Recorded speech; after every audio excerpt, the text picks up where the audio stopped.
Hello, my name is Clare Baker and I run clutterclearing.net for people in the UK and clutterclearingworld.com for people outside the UK who want to declutter and get organised.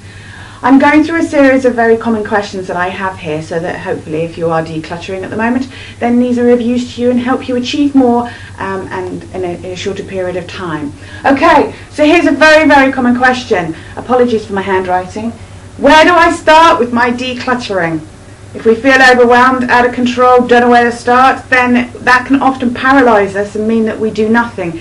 It's very common for some unknown reason that I will get a call at 3 o'clock on a Wednesday afternoon from somebody who has said, I've set aside the whole day to do some decluttering, it's 3 o'clock, I've achieved nothing, I'm either surrounded by all my clutter, which just is in piles now, or I've procrastinated and done everything but do some decluttering, because I don't know where to start.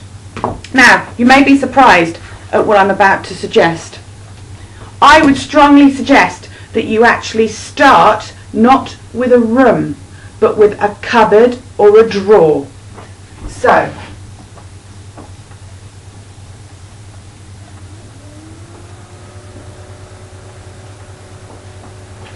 start with something small, start with something achievable, and start with something that's not going to take a huge amount of time.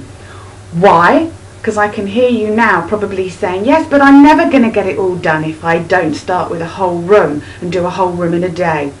When I work with clients in their home, guiding them, keeping them on track and keeping them focused and following a process, it takes on average 2 days to completely declutter and organise one average size lounge if the clutter is all over the floor, all over the surfaces, stuffed in all the cupboards.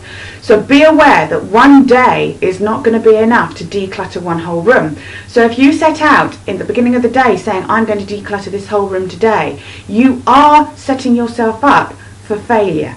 You are not going to achieve that. And guess what? That's probably going to make you feel even worse than you do now about your clutter, because, oh, I'm a failure, I haven't achieved what I set out to achieve, I'm going to give up and avoid it as much as I can for as long as possible. So if we start with a cupboard or a drawer, guess what? It's manageable, it's achievable.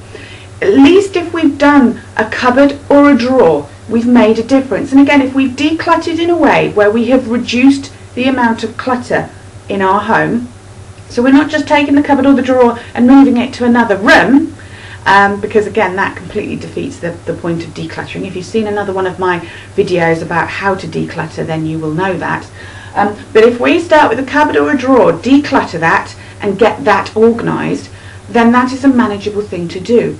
That may take you 2 hours. Again, no more than 2 hours of decluttering at any one time. Why? Because you need to have that sense that this isn't going to go on forever. You need to reward yourself at the end. And if you take a cupboard or a drawer, or indeed a box, if you've got boxes of clutter, take a box and just work on that. When you have decluttered and organised that, not only will you feel a sense of achievement, because that's probably more than you've done before and achieved in necessarily a whole day, but you also have a choice. So, one of the really important things with decluttering is to give ourselves choices.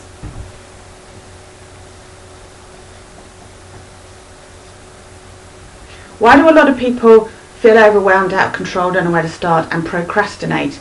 Because they feel like they don't have a choice.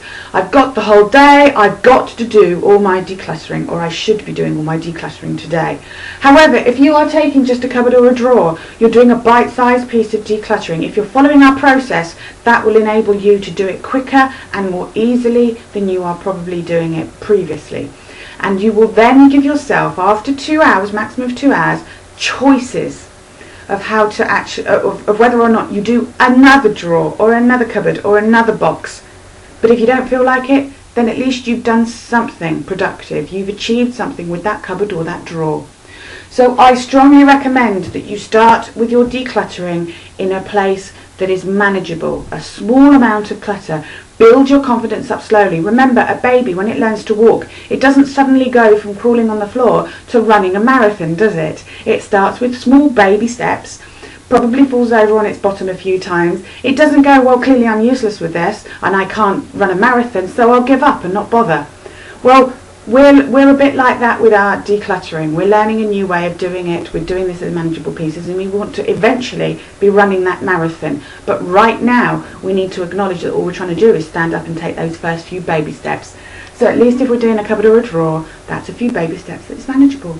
So please don't overdo it. Never do more than 2 hours at any one time, and give yourself choices. It's a lot less scary when we feel like we can have a choice about what we do. Hope that helps. Bye bye.